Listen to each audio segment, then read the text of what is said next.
This is the Lew Rockwell Show. Well, what an honor it is to have as our guest this morning Mr. Gerald Celente. Gerald's founder and director of the Trends Research Institute.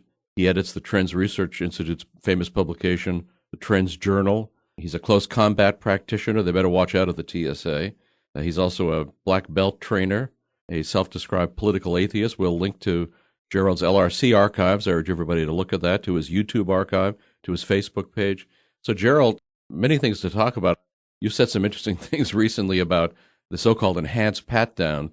But, it struck me this morning, has there ever been a government in the history of the world, even the Nazis or the communists or what other kind of crazy or evil institutions were running things, that claimed the right to feel up its citizens on a regular basis and its citizens' children? Well, this is part of the process of breaking the people down. They subject you to all levels of humiliation. And it's only breaking down the little people, because the people at the top don't have to go through this kind of humiliation. Not the bankers, not the big executives, certainly not the government officials. They have their private jets and their jumbo jets. And what it is, it's also, when you really think about it, deranged. I don't want any guy feeling me up. If I'm going to get patted down, let me have a choice. And I'll have a woman pat me down if I have to be subjected to that humiliation. Gerald, it's really quite astounding. And of course, isn't this also, besides, as you say, the state's agenda to break down the people, humiliate, control, in order to better be able to run society, but aren't there people making a lot of money out of this? Isn't Michael Chertoff, the Chertoff Group, isn't that the usual thing in this sort of big government, big corporation partnership that is the U.S. today? There's always some guy or some group of guys making big money off the latest government outrage.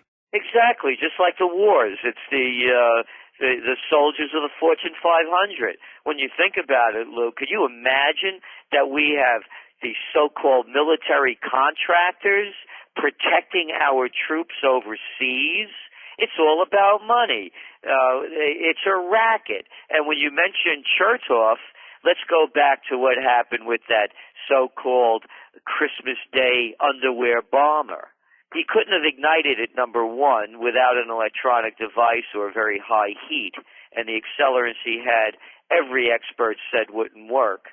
But the very next days following it, while everybody's on vacation, that Chertoff is making the TV rounds, trumping up the need for full-body scanners.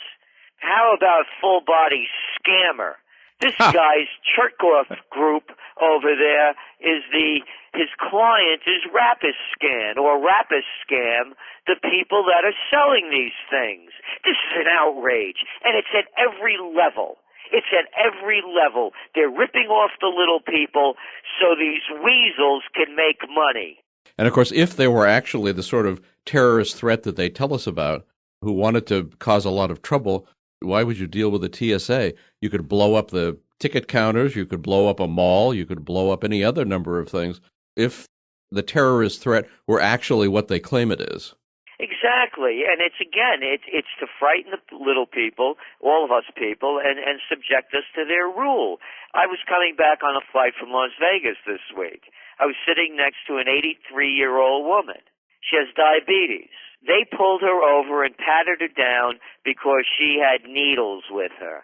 And when she wouldn't be subjected to it in public, they took her to a private room and they made her walk barefoot across that filthy airport floor. I'd like to see Janet Napolitano, that so-called Homeland Security Director, being subjected to that kind of treatment. Oh, would it be an outrage? But some poor 83-year-old woman, she said, "I'm an old lady. Why are you doing this to me?"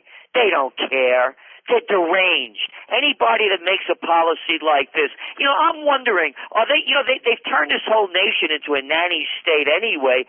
What man out there would let somebody else grope them? Come over, take your gun off, take your belt off, and come over here and try to grope me down, and let's see how far we get. These people are only tough guys when they have, their sidearms with them or a bunch of troopers behind them that are going to bring you down. Man to man, they would never do that to me. Gerald, somehow I think you could take on the whole TSA. I don't have any doubt about it. But when we're talking about groping, they're groping the economy too, aren't they? The big banks, big corporations, big government, of course, whether it's quantitative easing 2 or all the rest of the policies, they're hurting the little guy, destroying our standards of living, building an authoritarian, maybe a totalitarian state. What do you think is happening with the economy, the euro, and also the European economy? What's going on is, of course, we're focused, as we should be, on this latest outrage from the TSA, but what are they doing to us economically? Well, you mentioned QE2. That's white shoe boy language for printing digital money out of thin air based on nothing and producing nothing and not worth the paper it's not printed on. And what that does is by devaluing the dollar, which they're doing, you're seeing commodity prices go up. Everybody feels it when they go to the pump because most of the commodities are based on dollars. Number two, they're cheating the people. In the old days, the people that didn't want to take risk would put their money in the bank and get a small return on it in interest rates. Now you're not getting anything virtually. So what they're doing is they're forcing people to try to play into the casino called Wall Street. That's number one. Number two is that there's a meltdown globally. It's a currency crisis brought on primarily by the United States, and I love it. They criticized China for not devaluing, for not raising the value of their yuan, while Ben Bernanke devalues our currency in front of us. Number three is that with this currency war, you're going to also see trade wars follow. And I say currency war, and I don't say that lightly. You hear the finance minister, for example, from Brazil, Manteiga. You hear it from the finance minister of Germany. Everyone's outraged at what the United States is doing, and they're calling it a currency war. Following a currency war, you're going to start seeing trade wars. Trade wars, Lou, plus currency wars equal real wars. Anybody that knows their history, you go back to the Great Depression, this is the same kind of scenario that's lining up. And the white shoe boys come out there and they keep telling us they have solutions to these problems, like they're doing over in Europe. There is no solution. Ireland is going under. Just their bank debt alone is equal to 50% of their GDP, and they're forcing the people again to bail out the banksters. I love the language, the white shoe boy language. They don't want the bondholders to get a haircut. You can't get a trimming. Who owns all these bonds? It's not the people, it's the banks, and they don't want to lose any money. So what are they doing? They're forcing austerity measures. Austerity measures equal you pay more taxes, you get less benefits, and you also get fired. So we're going to start seeing revolutions start breaking out across Europe. There is no solution to this.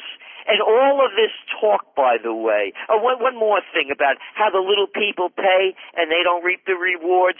Look at this travesty with General Motors stock going public and people not being able to buy the stock, only reserved for the big guys. You have to have $500,000 to go in and play. Who made these laws up? People railing about Obama being a socialist? No. Let's call a spade a spade. The merger of state and corporate powers is called fascism. And fascism has come to America. It's come with the TSA. It's come with the bailing out the bigs and taking our money and giving it to them. So we're going to start seeing protests worldwide. There is no solution to this. And we just went through this phony election cycle, and I heard all of these broadcasters out there and blowhards talking about how historic it is. Historic? Yeah, the Gambinos took over for the Bananos. The Republicans and the Democrats. And they're worried about gridlock. And we have to get Congress back so they can work together. Oh, yeah, put the incompetents back with the inepts so that they could give us a bigger shafting. No, the whole thing is a travesty, and they're bringing down this great country right in front of our eyes. Gerald, you talk about war as coming about as a result of the currency wars and especially the trade wars. Do you think they're going to bomb Iran? Are they going to attack or invade Iran? What's their next war that they're scheming?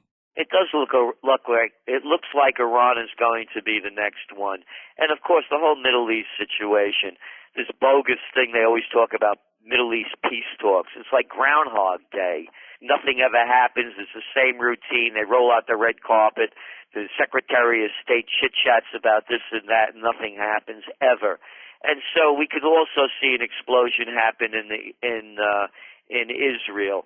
Israel keeps getting a free ride. I don't want to be called, anybody listening out there, don't call me an anti-Semite. I could call what I see is the way I see it. If you don't like it, fine, but don't tell me I have to believe your line either, anybody.